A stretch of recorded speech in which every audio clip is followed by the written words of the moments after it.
Telugu young directors ఛానల్కి స్వాగతం సుస్వాగతం.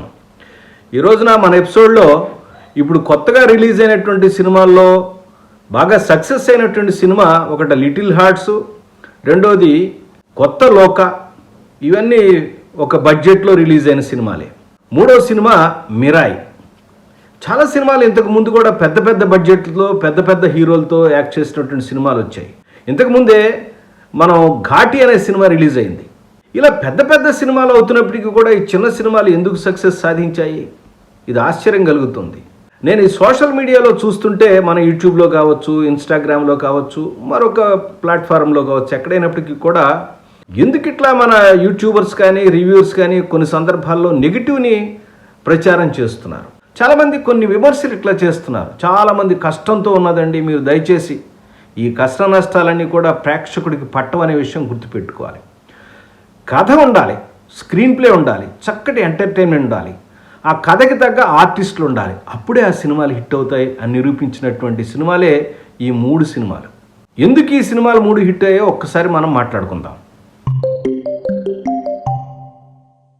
సినిమా థియేటర్లకి జనం రాకుండా ఇబ్బంది పడుతున్నటువంటి పరిస్థితుల్లో, ప్రొడ్యూసర్లు గగ్గోలు పడుతున్న పరిస్థితుల్లో, కొంతమంది కొత్త డైరెక్టర్లు సినిమాలకి జనం కనపడక 10 మందే వస్తుంటే చెప్పుతో కొట్టుకునే పరిస్థితుల్లో, దర్శకులు ఉన్న పరిస్థితుల్లో, పెట్టుబడి పెట్టినటువంటి ప్రొడ్యూసర్స్కి డబ్బులు రాని పరిస్థితుల్లో ఒక 3 సినిమాలు సినిమా ఇండస్ట్రీకి ఊపిరి పోసాయంటే ఏమాత్రం ఆశ్చర్యం లేదండి. ముఖ్యంగా చిన్న బడ్జెట్ సినిమాలే, టాప్ బడ్జెట్ సినిమాలు కాదు. అందరూ టికెట్ల రేట్లు పెంచమని, తర్వాత రకరకాలైనటువంటి ప్రచార సాధనాల ద్వారా కోట్ల రూపాయలు కుమ్మరించి, లేదా ప్రొడ్యూసర్లు తర్వాత హీరోలు అందరూ కూడా హైప్ చేసి మాకు ఇన్ని వ్యూస్ వచ్చినాయి, అన్ని వ్యూస్ వచ్చినాయి, ఇలా హైప్ చేసి ఒక మాబ్ని క్రియేట్ చేసి జనాల్ని ఏమార్చినటువంటి సినిమాలు కూడా కాదండి ఇవి. కేవలం చిన్న సినిమాలే. నేను అందుకే అంటాను, చిన్న సినిమాలని బతికించుకోవాల్సిన అవసరం ఎంతైనా ఉంది. దీనిలో ఏంటంటే కంటెంట్ చక్కగా వెరైటీగా వస్తూ ఉంటుంది, కొత్త కొత్త ఎక్స్పెరిమెంట్లు చేస్తారు, కొత్త కొత్త టాలెంట్ వస్తూ ఉంటుంది. తర్వాత బడ్జెట్లో సినిమా తీయటం అంటే సినిమా మీద బడ్జెట్ పెడతారు. అంటే స్టార్స్కి వాటికి అనవసరపు ఖర్చులు లేకుండా కేవలం బడ్జెట్నంతా కూడా సినిమా మేకింగ్ మీద అంటే స్క్రీన్ మీద డబ్బులు ఖర్చు పెడతారు. ఇవి చిన్న సినిమాలకు ఉన్నటువంటి అడ్వాంటేజ్. అందువల్ల ఆ స్క్రీన్ అంటే బాగా విజువల్గా బాగుండటం వల్ల, కథ బాగుండటం వల్ల ప్రేక్షకులకి ఆదరణ దొరుకుతుంది. సినిమాకు వచ్చే ప్రేక్షకుడికి నువ్వు ఎన్ని వందల కోట్ల రూపాయలు పెట్టి తీసావు, ఎటువంటి టెక్నాలజీ ఉపయోగించావు, దీనిలో ఎంతెంత ఖర్చు పెట్టావు, లేదా ప్రొడక్షన్లో ఎంత ఖర్చు పెట్టావు, ఎన్ని గ్రాఫిక్స్ పెట్టావు, ఇవన్నీ ఆలోచించరండి. మనం ఒక మార్కెట్కి వెళ్ళామనుకోండి, ఒక ప్రోడక్ట్ కొంటున్నామంటే ఆ ప్రోడక్ట్ వల్ల కొన్ని జీవితాలు బాగుపడతాయని ఎవరో కొనరు. మనకు కావాల్సిన ప్రోడక్ట్ నాణ్యమైందా కాదా అని చూసి మనం కొనుక్కుంటాం. అలాగే సినిమా కూడా ఒక వినోదం. ఇదే బిజినెస్ విత్ ఎంటర్టైన్మెంట్తో కలిసిన బిజినెస్. ఇది కేవలం దేశ సేవ కోసం చేసేది కాదు.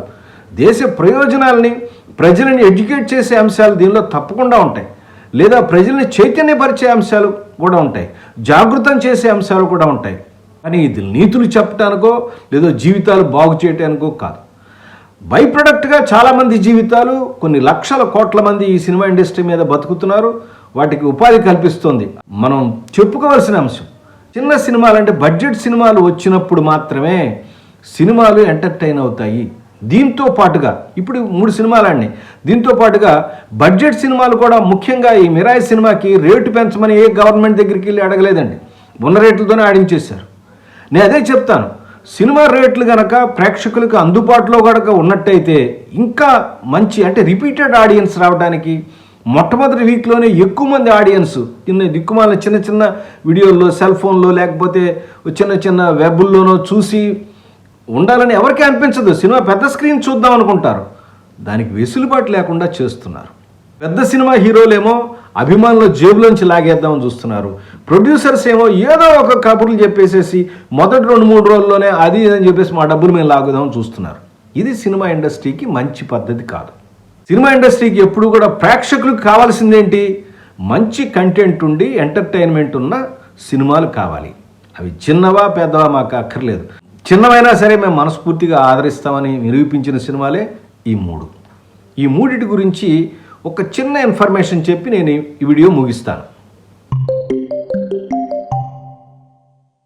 సినిమా తీయాలి అనుకునే వాళ్ళకి, అంటే చిన్న బడ్జెట్లో సినిమా తీయాలి అనుకునే వాళ్ళకి ఒక ఉపయోగకరమైన సందేశం ఇచ్చింది లిటిల్ హార్ట్స్. ఒక మాదిరి బడ్జెట్ ఉండి కొంత ఎక్స్పెరిమెంట్ చేద్దాం అనుకునే వాళ్ళకి చెప్పింది కొత్త లోక. ఒక 40-50 కోట్ల బడ్జెట్, ఒక రీజనబుల్ బడ్జెటే, మరి హై బడ్జెట్ కాదు. ఒక 40-50 కోట్లు ఉంటే మంచి ఐడియా కనుకుంటే మంచి సినిమా తీయొచ్చు అని చెప్పింది మిరాయ్. ఈ 3 సినిమాలకి జనాలు ఆదరిస్తున్నారు. దీంతో పాటుగా వేరే సినిమాలు వచ్చాయి, వాటి గురించి కూడా చెప్తాను తర్వాత. ముఖ్యంగా హిట్ అయిన సినిమాలు, పబ్లిక్లోకి బాగా వెళ్ళిన సినిమాలు. ఒకటేమో నేషనల్ వైడ్గా రిలీజ్ అయింది, ఇది మిరాయ్ అనే సినిమా. మిగతా 2 సినిమాలు లోకల్గా వచ్చినాయి. అంటే కొత్త లోక మలయాళంలో వచ్చినట్టు డబ్బింగ్ సినిమా. అంటే ఒక చిన్న సినిమా తెలుగు, ఒక డబ్బింగ్ సినిమా వేరే లాంగ్వేజ్ వచ్చింది, ఒక తెలుగు సినిమానే నేషనల్ లెవెల్లో ఉన్న సినిమా. ఈ 3 కూడా హిట్టే. నేను అనేది ఇదే, కంటెంట్ కనుక కరెక్ట్గా ఉంటే సినిమాలు హిట్ అవుతాయి. ముఖ్యంగా లిటిల్ హార్ట్స్ సినిమా చాలా పెద్ద పెద్ద కెమెరాలు, పెద్ద ఎక్విప్మెంట్స్, పెద్ద పెద్ద స్టార్స్తో తీయలేదు. ఒక మాదిరిగా పరిచయం ఉండి చాలా సంవత్సరాల నుంచి మంచి నటులుగా పేరు తెచ్చుకున్నటువంటి వెటరన్ ఆర్టిస్టులు, తర్వాత కొత్త డైరెక్టరు, ఈటీవీ విన్ లాంటి ఒక పెద్ద సంస్థ ప్రొడ్యూసర్గా ఉండటం, కొత్త హీరోయిన్ 2వ సినిమా అవ్వచ్చు, అంతకుముందు ఏదో ఒక సినిమాలో హీరోయిన్గా యాక్ట్ చేసిందని చెప్తున్నారు, అనుకున్నాం చేసింది. కానీ హీరోకి కొత్త అంటే స్క్రీన్ కొత్త కాదు, పర్టికులర్గా హీరోకి యూట్యూబర్గా మంచి పాపులారిటీ ఉన్నది. ఇంతకుముందు 90s అనేటువంటి ఒక వెబ్ సిరీస్ కూడా చేశాడు, కొంచెం పాపులారిటీ ఉంది. సో హీరోగా ఫస్ట్ సినిమా. కానీ దీనిలో మనం చెప్పుకోవాల్సింది ఏంటంటే, ఈ సినిమాని పెద్ద ఎక్విప్మెంట్తో కాకుండా ఒక చిన్న కెమెరాతో, సోనీ FX30తో తీశారట. యాక్చువల్గా మ్యాక్సిమం ఫిలిం రియల్ లొకేషన్స్లో తీశారు. కొన్ని అయితే పర్మిషన్స్ కూడా లేకుండా గబగబా తెలియకుండా షూట్ చేశారు. ఇవన్నీ చిన్న సినిమా ప్రొడ్యూసర్స్ కానీ దర్శకులు కానీ ఆచరించేటువంటి లక్షణాలు. పెద్ద ఎక్విప్మెంట్ అక్కర్లేదు, స్టార్స్ అక్కర్లేదు, మంచి ఎంటర్టైన్మెంట్ స్క్రిప్ట్ కనుక మీ చేతిలో ఉన్నట్టయితే మనం ఆడియన్స్ని మన చేతిలో పెట్టుకోవచ్చు, అట్రాక్ట్ చేయొచ్చు అని చెప్పిన సినిమా. స్టార్స్ అక్కర్లేదు, నేను అదే చెప్తున్నా, ఇంతకుముందు ఎపిసోడ్లో కూడా చెప్పాను. మీరు కథ రాసినప్పుడు ఆ సినిమాకి, ఆ పర్టికులర్ కథకి సరిపోయేటువంటి హీరోలు ఎక్కడున్నారు, ఆర్టిస్టులు ఎవరున్నారు.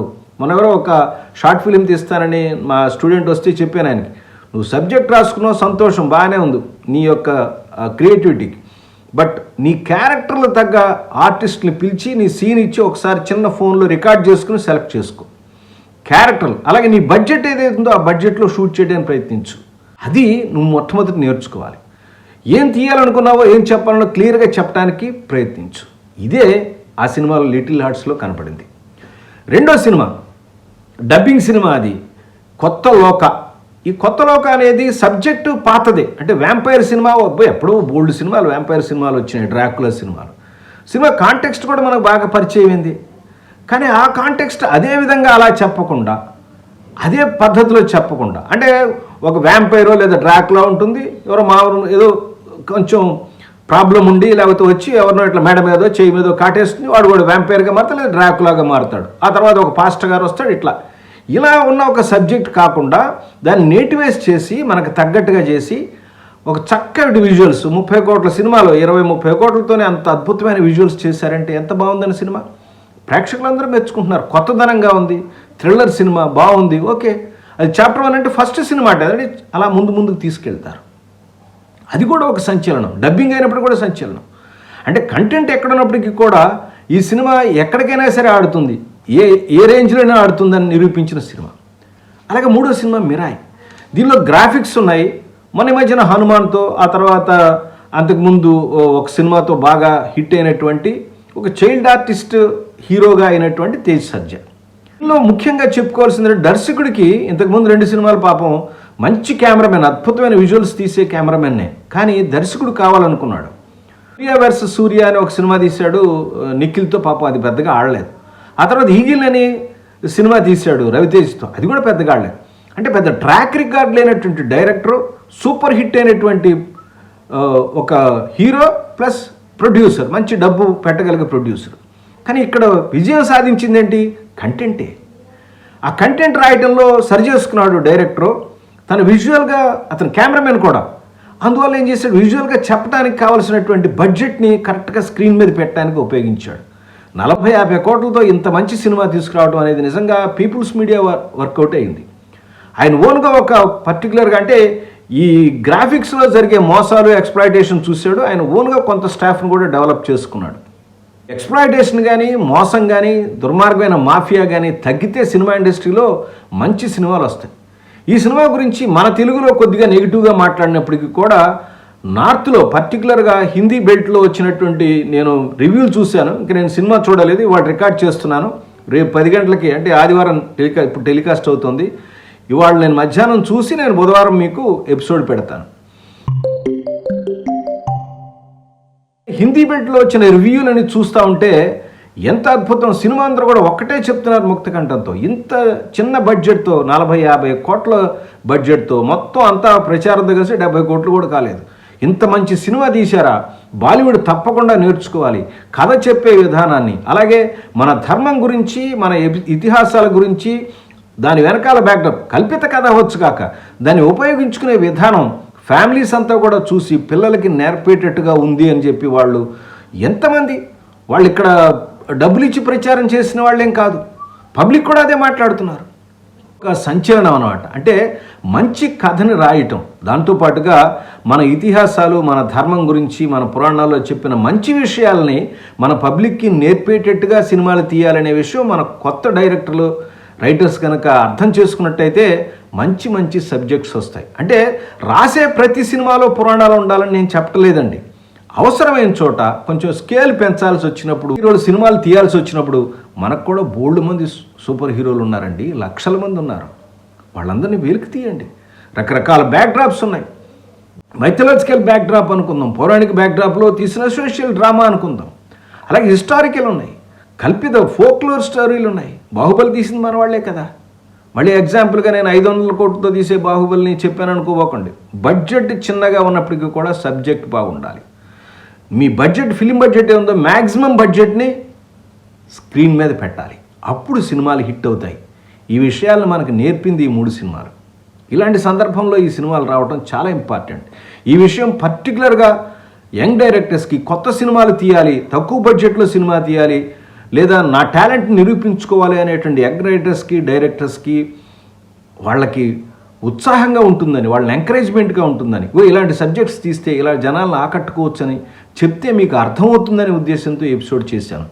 10 మందికి ఎపిసోడ్ని ప్రాపగేట్ చేయండి, షేర్ చేయండి, చెప్పండి. అలాగే సినిమా ఇన్ఫర్మేషన్ గురించి మీకు ఇస్తున్నటువంటి తెలుగు యంగ్ డైరెక్టర్స్ ఛానల్ని సబ్స్క్రైబ్ చేసుకోండి. ఎప్పటికప్పుడు మన ఛానల్లో వచ్చే ఇన్ఫర్మేషన్ని తెలుసుకొని మీరు మీ స్క్రిప్ట్లో నేర్చుకోవడానికి ప్రయత్నించండి. మళ్ళీ ఒక మంచి ఎపిసోడ్తో మళ్ళీ కలుస్తాను. అప్పటిదాకా నమస్కారం.